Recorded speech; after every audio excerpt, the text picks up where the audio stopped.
हाँ जी, सत श्री अकाल प्यारे विद्यार्थियों। प्यारे बच्चों, अज असी 6वीं क्लास का पाठ नंबर 14 अलोक सुखी गुआंढी दुखी ना बई ना पढ़ांगे। इस चैप्टर नूं लिखण वाले लेखक हैं श्री जगदीश कौंसल जी। सो बेटा जिहड़ी ये कहानी है ये एक अलोक नां दे बच्चे दी है जिसनूं रात वेले पढ़न की आदत है। सो उंज जिहड़ा अलोक है बेटा वो इन्ना सियाणा है कि जदों भी उन्हें कमरे तो बाहर जाना हुंदा वो अपने कमरे की बत्ती बंद करदा ते पक्खा बंद करदा फिर ही जांदा। सो एक दिन जिहड़ा अलोक है बेटा उहदा दोस्त आ इकबाल, वो इकबाल दे घर अपने स्कूल का काम पुछण जांदा ते उस टाइम 8 कुछ बजे हुंदे ने ते वो उन्हां दे घर जांदा कि भाई अज स्कूलों जिहड़ा काम की दिता टीचर्स ने।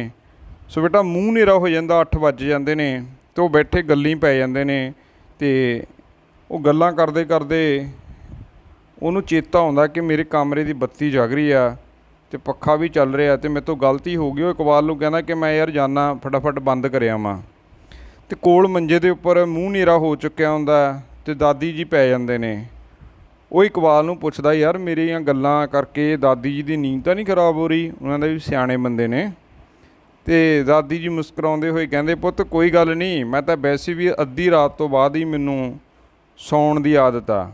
उन्होंने सोचता कि दादी अद्धी रात नूं सौंदे ने। चलो गल चलद्या जो बैठा हनेरा बेटा होर हो जाता तो अलोक सोचता कि उहदे कमरे की जिहड़ी रोशनी आ उहदे दोस्त इकबाल के मूँह ते सीधी पै रही आ। वो कहना यार जिहड़ी आ रोशनी आ रही है मेरे कमरे की उहदा बेटा चवारा हुंदा उपर तो उन्हों का जिहड़ा गवांढी हुंदा वो लोक दा घर सामने इकबाल का घर हुंदा। इकबाल के घरे उस दे कमरे दे विचों सीधी रोशनी पै रही हुंदी आ तो वो कहना यार मैं तो औखा सौखा सार लैना तो आ दादी के जो फेस ते पैंदी है ना रोशनी ये बेचारे रात नूं सौंदे नहीं टाइम नाल। तो लोग सोचदा जिहड़ी दादी कह रही है बेटा मैनूं तां वैसे भी अद्धी रात नूं नींद आउंदी आ तो उन्होंने फील हुंदा कि यार मेरे करके तो कितना वड्डा इन्हां नूं गवांढियां नूं दुख है। तो वो दादी नूं कहना भी दादी माँ भी मैं तो मैं माफ़ी चाहुंदा भी मैं जिहड़ी तुहाडी नींद खराब कर दिंदा बट जे इकबाल मैनूं पहलां दस दिंदा तां मैं इहदा कोई प्रबंध कर दिंदा। वो कहंदी ना पुत्त कोई गल नहीं, मैं तो वैसे भी अद्धी रात तक ही सौनी आ, तेरी पढ़ाई थोड़ी पुत्त खराब करनी है क्योंकि तू देर रात तक बैठ के पढ़दा। सो बेटा जिहड़ा अलोक आ उहदे मन ते इस चीज़ का बहुत गहरा असर हुंदा। वो सोचदा यार मैं तो पढ़दा मेरी बत्ती जगदी है पर मेरे गवांढी तो दुखी ने ना। इकबाल भी चंगी तरह नहीं सौ पाउंदा तो इहदी जिहड़ा रोशनी आ इहदी दादी के फेस ते भी पैंदी आ ते बेचारे दुखी ने तो मैं उपर बैठा पढ़ रहा आपदे आप नूं सुखी समझदा। तो बेटा वो अपने उस दिन चुआरे विच जांदा है तो टाकी नूं बंद कर दिंदा तो उन्हां दे घरे जिहड़ी रोशनी आ वो नहीं जाती। सो बेटा उस चीज़ का परमानेंट हल करना चाहुंदा सी कि जदों मैं पढ़ा मैं पढ़ भी सकां। सो बेटा जिहड़ा अलोक आ फिर इस चीज़ के उपर विचार करदा, उस चीज़ का हल की लभदा। तुसीं ये फोटो के उपर देख रहे हो उपर बल्ब जग रहा तो नीचे बेटा तुसीं एक विंडो वेख रहे हो जिते परदा लग्या होया। हुण अलोक सोचदा कि उन्हें रात नूं पढ़ना भी आ, वो अपनी पढ़ाई भी खराब नहीं करनी चाहुंदा तो वो चाहुंदा है कि इस चीज़ का मैं हल भी करा कि इस मेरी पढ़ाई तो किसी गवांढी नूं तकलीफ ना होवे। तो फिर बेटा वो की करदा उस टाकी दे उपर एक परदा लगा दिंदा तो जो रात नूं बेटा अलोक पढ़दा तो फिर जिहड़ी रोशनी आ ना तो इकबाल के फेस ते पैंदी आ ते ना ही उहदी तकलीफ कोई इकबाल की दादी नूं हुंदी आ। सो इस तरह जिहड़ा बेटा अलोक आ वो जिहड़ी उहदे द्वारा पैदा की गई समस्या उहदा समाधान करदा ते उहदे जिहड़े गवांढी ने बेटा वो फिर सुख की नींद सौंदे ने। कौन? इकबाल अते उसदे दादी जी। सो बेटा एक छोटा जिहा चैप्टर सी फजूल खर्ची नूं लैके। एक तो सानूं जिवें बेटा असीं कमरे तो बाहर जाने आ असी बल्ब पखे सब कुछ चलते छड्ड जाने आ, ये नहीं छड्डने चाहिए। दूसरी गल बेटा इत्थे ये आ भी कई बारी असी कोई आपदे लई कोई फायदेदार गल करते हैं बट किते ना किते साडे आंढ गुआंढ च उस चीज़ की तकलीफ भी नहीं किसी नूं होनी चाहिए। सो बेटा ये मोटिवेशन वाली एक छोटी जी कहानी आ। सो तुसीं इस नूं अपनी पाठ पुस्तक विचों जरूर पढ़ना। सो आओ इस कहानी नाल संबंधित कुछ प्रश्न उत्तर साझे करते हाँ। पहला प्रश्न है अलोक इकबाल दे घर क्यों गया सी? उत्तर है ਆਲੋਕ ਇਕਬਾਲ ਦੇ ਘਰ ਸਕੂਲ ਦਾ ਕੰਮ ਪੁੱਛਣ ਗਿਆ ਸੀ। ਆਲੋਕ ਜਿਹੜਾ ਮੁੰਡਾ ਪੜ੍ਹਦਾ ਹੁੰਦਾ ਰਾਤ ਨੂੰ ਬੇਟਾ, ਉਹਦਾ ਨਾਮ ਆਲੋਕ ਆ। ਇਕਬਾਲ ਦੇ ਘਰ ਉਹ ਇੱਕ ਦਿਨ ਬਿਮਾਰ ਹੋ ਗਿਆ ਜਾਂ ਸਕੂਲ ਨਾ ਜਾਣ ਕਰਕੇ ਉਸ ਦਿਨ ਉਹ ਬੇਟਾ ਆਪਣੇ ਸਕੂਲ ਦਾ ਕੰਮ ਪੁੱਛਣ ਗਿਆ ਸੀ। ਮੂੰਹ ਹਨੇਰੇ ਰਾਤ ਵੇਲੇ, ਸ਼ਾਮ ਜਿਹੇ ਦੇ ਵੇਲੇ ਗਿਆ ਸੀ। ਸੋ ਆਲੋਕ ਇਕਬਾਲ ਦੇ ਘਰ ਸਕੂਲ ਦਾ ਕੰਮ ਪੁੱਛਣ ਗਿਆ ਸੀ। ਪ੍ਰਸ਼ਨ ਨੰਬਰ ਐੜਾ, ਆਲੋਕ ਨੂੰ ਇਕਬਾਲ ਕੋਲ ਬੈਠਿਆਂ ਕਿਸ ਗੱਲ ਦੀ ਚਿੰਤਾ ਹੋ ਰਹੀ ਸੀ? ਆ ਜਿਹੜਾ ਬੱਲਬ ਜਗਦਾ ਦੇਖ ਰਹੇ ਹੋ ਬੇਟਾ, ਆਲੋਕ ਨੂੰ ਇਸ ਗੱਲ ਦੀ ਚਿੰਤਾ ਹੋ ਰਹੀ ਸੀ ਕਿ ਉਹ ਇਕਬਾਲ ਦੇ ਘਰ ਆਉਣ ਤੋਂ ਪਹਿਲਾਂ ਆਪਣੇ ਕਮਰੇ ਦੀ ਬੱਤੀ ਬੁਝਾਉਣੀ ਭੁੱਲ ਗਿਆ ਸੀ। ਸੋ ਬੇਟਾ ਇਹ ਗੱਲ ਇੱਥੇ, ਜੇ ਉਹ ਬੱਤੀ ਜਗਦੀ ਰਹੀ ਤਾਂ ਅੱਗੇ ਕਹਾਣੀ ਚੱਲੀ, ਜੇ ਉਹ ਬੱਤੀ ਬੰਦ ਕਰਕੇ ਹੀ ਆਉਂਦਾ ਤਾਂ ਸ਼ਾਇਦ ਉਹਨੂੰ ਸਮਝ ਨਹੀਂ ਸੀ ਲੱਗਣੀ ਕਿ ਇਕਬਾਲ ਅਤੇ ਉਸਦੀ ਦਾਦੀ ਨੂੰ ਮੇਰੀ ਜਗਦੀ ਬੱਤੀ ਦੀ ਕੀ ਪ੍ਰੋਬਲਮ ਆ। ਸੋ ਬੇਟਾ ਆਲੋਕ ਨੂੰ ਇਸ ਗੱਲ ਦੀ ਚਿੰਤਾ ਹੋ ਰਹੀ ਸੀ ਕਿ ਉਹ ਇਕਬਾਲ ਦੇ ਘਰ ਆਉਣ ਤੋਂ ਪਹਿਲਾਂ ਆਪਣੇ ਕਮਰੇ ਦੀ ਜਿਹੜੀ ਬੱਤੀ ਹੈ ਬੇਟਾ ਉਹ ਬੰਦ ਕਰਨੀ ਭੁੱਲ ਗਿਆ ਸੀ। ਪ੍ਰਸ਼ਨ ਨੰਬਰ ਈਡੀ, ਆਲੋਕ ਫਜ਼ੂਲ ਖਰਚੀ ਦੇ ਨਾਲ ਨਾਲ ਹੋਰ ਕਿਹੜੀਆਂ ਗੱਲਾਂ ਦਾ ਧਿਆਨ ਰੱਖਦਾ ਸੀ? ਉੱਤਰ ਹੈ ਆਲੋਕ ਫਜ਼ੂਲ ਖਰਚੀ ਦੇ ਨਾਲ ਨਾਲ ਦੂਜਿਆਂ ਦੇ ਸੁੱਖ ਦਾ ਖਿਆਲ ਵੀ ਰੱਖਦਾ ਸੀ ਅਤੇ ਸਮੇਂ ਸਿਰ ਆਪਣਾ ਸਕੂਲ ਦਾ ਕੰਮ ਕਰਦਾ ਸੀ। ਸੋ ਬੇਟਾ ਜਿਵੇਂ ਕਿ ਅਸੀਂ ਕਹਾਣੀ ਦੇ ਵਿੱਚ ਵੇਖਦੇ ਹਾਂ, ਉਹ ਆਪਣੀ ਜਿਹੜੀ ਵਿੰਡੋ ਆ ਉਹਦੇ ਪਰਦੇ ਲਗਾ ਲੈਂਦਾ, ਆਪਣੇ ਪੜ੍ਹਨ ਦੇ ਪ੍ਰਬੰਧ ਨੂੰ ਵੀ ਸਹੀ ਰੱਖਦਾ ਅਤੇ ਉਹ ਸੋਚਦਾ ਕਿ ਮੇਰੇ ਪੜ੍ਹਨ ਕਰਕੇ ਕਿਸੇ ਦੂਸਰੇ ਨੂੰ ਕੋਈ ਤਕਲੀਫ ਵੀ ਨਾ ਹੋਵੇ। ਅੱਗੇ ਹੈ ਬੇਟਾ, ਆਲੋਕ ਦੇ ਕਮਰੇ ਵਿੱਚ ਜਗਦੀ ਬੱਤੀ ਕਾਰਨ ਕਿਸ ਨੂੰ ਪਰੇਸ਼ਾਨੀ ਹੁੰਦੀ ਸੀ? ਹੁਣ ਜਿਹੜੀ ਆ ਬੱਤੀ ਜਗ ਰਹੀ ਆ, ਇਸ ਬੱਤੀ ਦੇ ਜਗਣ ਨਾਲ ਕਹਿੰਦੇ ਕਿਸ ਨੂੰ ਮਤਲਬ ਜਿਹੜੀ ਪ੍ਰੋਬਲਮ ਆ ਰਹੀ ਸੀ।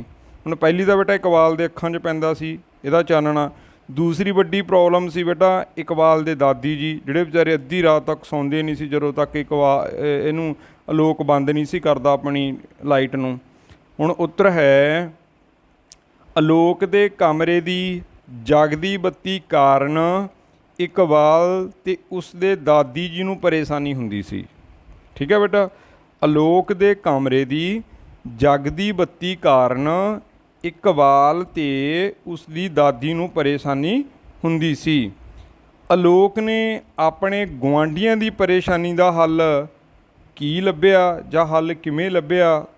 ਉੱਤਰ ਹੈ ਆਲੋਕ ਨੇ ਆਪਣੇ ਗੁਆਂਢੀਆਂ ਦੀ ਪਰੇਸ਼ਾਨੀ ਦੂਰ ਕਰਨ ਲਈ ਆਪਣੇ ਕਮਰੇ ਦੀ ਖਿੜਕੀ ਮੂਹਰੇ ਪਰਦਾ ਤਾਣ ਦਿੱਤਾ ਤਾਂ ਜੋ ਉਸ ਦੇ ਕਮਰੇ ਦੀ ਰੌਸ਼ਨੀ ਬਾਹਰ ਨਾ ਦਿਸੇ। ਆਹ ਬੇਟਾ ਤੁਸੀਂ ਦੇਖ ਸਕਦੇ ਹੋ ਵਿੰਡੋ।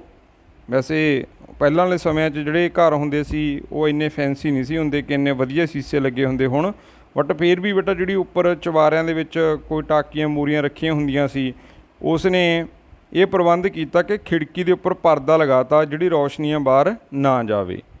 ਪ੍ਰਸ਼ਨ ਨੰਬਰ ਕੱਕਾ, ਇਸ ਪਾਠ ਤੋਂ ਸਾਨੂੰ ਕੀ ਸਿੱਖਿਆ ਮਿਲਦੀ ਹੈ? ਇਸ ਪਾਠ ਤੋਂ ਸਾਨੂੰ ਇਹ ਸਿੱਖਿਆ ਮਿਲਦੀ ਹੈ ਕਿ ਸਾਨੂੰ ਗੁਆਂਢੀਆਂ ਦੇ ਸੁੱਖ ਦਾ ਖਿਆਲ ਰੱਖਣਾ ਚਾਹੀਦਾ ਹੈ, ਫਜ਼ੂਲ ਖਰਚੀ ਨਹੀਂ ਕਰਨੀ ਚਾਹੀਦੀ ਅਤੇ ਸਕੂਲ ਦਾ ਕੰਮ ਵੀ ਸਮੇਂ ਸਿਰ ਕਰਨਾ ਚਾਹੀਦਾ ਹੈ। ਸੋ ਬੇਟਾ ਉਹ ਕਾਪੀ ਮੰਗਣ ਕਿਉਂ ਗਿਆ ਸੀ? ਕਿਉਂਕਿ ਸਕੂਲ ਦਾ ਕੰਮ ਸਮੇਂ ਸਿਰ ਕਰਦਾ ਸੀ। ਫਜ਼ੂਲ ਖਰਚੀ ਦੀ ਗੱਲ ਆ ਬੇਟਾ, ਜਿਵੇਂ ਬੱਤੀ ਨੂੰ ਉਹ ਜਦੋਂ ਵੀ ਜਾਂਦਾ ਬੰਦ ਕਰਕੇ, ਪੱਖੇ ਨੂੰ ਬੰਦ ਕਰਕੇ ਕਮਰੇ 'ਚੋਂ ਬਾਹਰ ਜਾਂਦਾ ਸੀ। ਜੇ ਅਗਲੀ ਗੱਲ ਕਰੀਏ ਵੀ ਗੁਆਂਢੀਆਂ ਦੇ ਸੁੱਖ ਦਾ ਖਿਆਲ ਰੱਖਦਾ ਸੀ, ਵੀ ਸਾਨੂੰ ਵੀ ਰੱਖਣਾ ਚਾਹੀਦਾ। ਜਿਵੇਂ ਬੇਟਾ ਆਲੋਕ ਨੇ ਆਪਣੀ ਜਿਹੜੀ ਬੱਤੀ ਸੀ, ਜਗਦੀ ਬੱਤੀ, ਉਹਦੀ ਜਿਹੜੀ ਰੌਸ਼ਨੀ ਸੀ, ਉਹਦੀ ਪਰੇਸ਼ਾਨੀ ਨੂੰ ਦੂਰ ਕਰਨ ਲਈ ਆਪਣੇ ਘਰ ਦੀ ਖਿੜਕੀ 'ਤੇ ਪਰਦਾ ਲਗਾਇਆ ਸੀ। ਸੋ ਇਸ ਤਰ੍ਹਾਂ ਸਾਨੂੰ ਦੂਸਰਿਆਂ ਦੀ ਜਿਹੜੀ ਹੈ ਤਕਲੀਫ ਦਾ ਵੀ ਬੇਟਾ ਖਿਆਲ ਰੱਖਣਾ ਚਾਹੀਦਾ। ਇਹ ਪਾਠ ਸਾਨੂੰ ਇਹੀ ਸਿੱਖਿਆ ਦਿੰਦਾ ਹੈ। ਸੋ ਅੱਗੇ ਬੇਟਾ ਹੈਗੇ ਨੇ, ਹੇਠ ਲਿਖੇ ਸ਼ਬਦਾਂ ਨੂੰ ਵਾਕਾਂ ਵਿੱਚ ਵਰਤੋ। ਇਸ਼ਾਰਾ, ਇਸ਼ਾਰੇ ਤੋਂ ਭਾਵ ਹੁੰਦਾ ਬੇਟਾ ਸੰਕੇਤ। ਇਸ਼ਾਰਾ ਮਿਲਣ 'ਤੇ ਹੀ ਸੜਕ ਪਾਰ ਕਰਨੀ ਚਾਹੀਦੀ ਹੈ। ਮੰਜ਼ਿਲ, ਮੰਜ਼ਿਲ ਦਾ ਅਰਥ ਹੁੰਦਾ ਬੇਟਾ ਟੀਚਾ ਜਾਂ ਉਦੇਸ਼। ਮਿਹਨਤ ਕਰਨ ਵਾਲਿਆਂ ਨੂੰ ਹੀ ਮੰਜ਼ਿਲ ਮਿਲਦੀ ਹੈ। ਅੱਗੇ ਹੈਗਾ ਰੌਸ਼ਨੀ, ਰੌਸ਼ਨੀ ਹੁੰਦੀ ਹੈ ਬੇਟਾ ਚਾਨਣ। ਸੂਰਜ ਦੀ ਰੌਸ਼ਨੀ ਬੂਟਿਆਂ ਲਈ ਬਹੁਤ ਜ਼ਰੂਰੀ ਹੈ। ਪਰੇਸ਼ਾਨ, ਇਹਦਾ ਅਰਥ ਹੁੰਦਾ ਬੇਟਾ ਦੁਖੀ। ਰਾਤ ਸਮੇਂ ਜਗਦੀ ਬੱਤੀ ਕਾਰਨ ਆਲੋਕ ਅਤੇ ਉਸਦੀ ਦਾਦੀ ਨੂੰ ਪਰੇਸ਼ਾਨੀ ਹੋ ਰਹੀ ਸੀ। ਪ੍ਰਸ਼ਨ ਨੰਬਰ 5, ਨੁਕਸਾਨ। ਹਾਨੀ। ਜ਼ਿਆਦਾ ਮੀਂਹ ਵੀ ਫਸਲਾਂ ਦਾ ਨੁਕਸਾਨ ਕਰਦਾ ਹੈ। ਪ੍ਰਬੰਧ ਇੰਤਜ਼ਾਮ ਕਰੋਨਾ ਦੇ ਵਾਧੇ ਨੂੰ ਰੋਕਣ ਲਈ ਸਰਕਾਰ ਵੱਲੋਂ ਪ੍ਰਬੰਧ ਕੀਤੇ ਗਏ ਹਨ। ਅੱਗੇ ਹੈਗੇ ਬੇਟਾ ਹੇਠ ਲਿਖੇ ਸ਼ਬਦ ਕਿਸ ਨੇ ਕਿਸ ਨੂੰ ਕਹੇ। ਹੁਣ ਪਹਿਲਾਂ ਅਸੀਂ ਸ਼ਬਦ ਪੜ੍ਹਦੇ ਹਾਂ। ਆਪਣੇ ਗੱਲਾਂ ਕਰਨ ਨਾਲ ਦਾਦੀ ਜੀ ਦੀ ਨੀਂਦ ਤਾਂ ਨਹੀਂ ਖਰਾਬ ਹੁੰਦੀ। ਇਹ ਗੱਲ ਕਿਹਨੇ ਕਹੀ ਸੀ, ਕਿਹਨੂੰ? ਆਲੋਕ ਨੇ ਬੇਟਾ ਇਕਬਾਲ ਨੂੰ ਕਹੇ ਸਨ ਇਹ ਸ਼ਬਦ। ਓਹੋ ਮੈਂ ਤਾਂ ਆਪਣੇ ਕਮਰੇ ਦੀ ਬੱਤੀ ਜਗਦੀ ਛੱਡ ਆਇਆ।